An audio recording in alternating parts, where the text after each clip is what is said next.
Who's right? Who's wrong? You decide.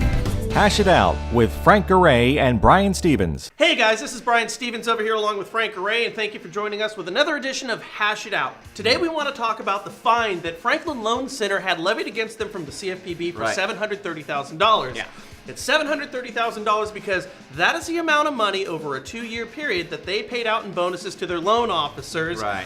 For premium pricing loans. Yeah. Now the question that we have is, should they be fined for this, or is this simply the way things should go in the industry? Frank? Yeah, well, my thought is this, okay? They did like $1 billion worth of volume, okay? And I just gotta believe that any mortgage company here today, with the current rules that are set forth by the CFPB, everybody's afraid of fines. You're doing $1 billion worth of business. I can't believe that they were trying to skirt some kind of rules. I gotta believe that they were thinking they were within the guidelines of what was laid out. And so I'm, part of me is like, disappointed that they don't fight this thing. They're just gonna pay the fine like everybody else because it ain't worth it, right?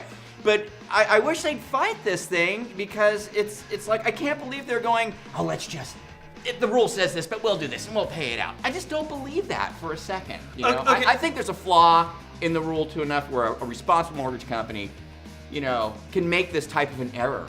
It just doesn't make sense. Okay, so I think your premise is they did $1 billion in business. They're too smart to skirt the issue. Why? That would be irresponsible. It would be irresponsible. Which I don't necessarily disagree with because the rules are so ambiguous right now where there's different pricing models for companies all over the country, and we know this because we spoke with a number of different companies who have different pricing models on how they pay compensation, and they're all convinced that they're right.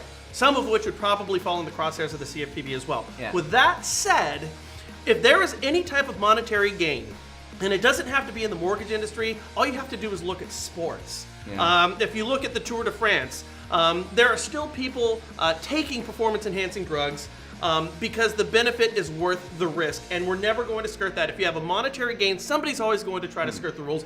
With that said, from what I've heard, it just doesn't seem to me like Franklin is a company that was doing it. I think they had a model, the business model, that was attempting to do the right things, maybe a little aggressively, but they weren't doing anything that hurt the consumers, which, by the way, I think is a bigger question we need to ask ourselves. Right.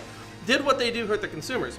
If they have rates that are comparable to their competitors, did they truly hurt the consumers by simply sharing some of those funds with the people that help them be a successful business, which I believe is the bigger conversation that we should be having. That's probably the conversation that we should be having, and we even pointed out on the National Real Estate Post that, the rules are set up and the CFPB has empowered the consumer now to make sure that they go out and get 3 quotes. Remember, that's part of the GFE or whatever. It's like, get 3 quotes. So you're making sure that you're not getting screwed because you're shopping this rate. And so if those consumers pick Franklin Loan Center to do their loan, then they must have felt that they were the competitive player in the market, and so no, they were not harmed. And I think that what the companies need to do today as far as bonusing people is they just really need to stick to, it's purely based on volume. It can't be based on profit. It's got to be based on volume. If you base it on profit, I think that's where the CFPB can tie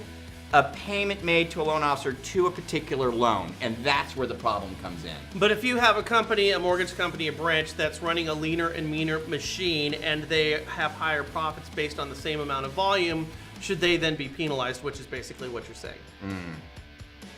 Yeah, I don't know. I think you're safer if you just stick to volume. I just think you're safer. Just stick to volume. If you do a certain amount of loans or a certain amount of dollar amount in loans, you get a certain bonus. That's it. Then you can never be, it can never be construed that you were trying to bump rates to make more profit because you're getting money, money on the back end into the company through rebates, etc. If you're a mortgage company right now and you want to avoid some of the problems that Franklin had, it's not about necessarily doing the right thing. You simply cannot be the slowest running bison in the herd, because the slowest running bison in the herd is the one the lions are always going to get here.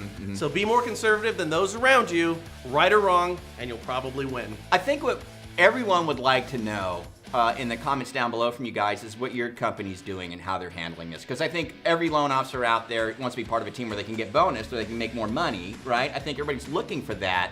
So what is it that you guys are doing, and how do you feel that that's What's your in compliance, right, with what the, because $730,000 fine, $1 million, that's a big one. Yeah. that's a big one. Anyway, thanks for joining us here on Hash It Out, exclusively on the Mortgage News Network. Don't forget to catch us also at the nationalrealestatepost.com every single day. We'll catch you guys later. Hash It Out airs every Thursday at 11 a.m. Eastern Time and can be viewed on MortgageNewsNetwork.com. Thanks for watching us here on Mortgage News Network. You could be part of the action here. If you have a product or service for mortgage professionals, you can be a sponsor and have your commercial here on Mortgage News Network. And if you don't have a commercial, that's okay. We have plenty of clever and creative folks behind the camera who can make a commercial for you.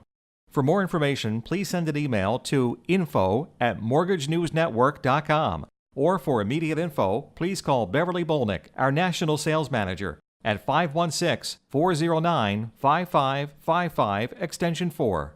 And she'll tell you how you can be part of the action.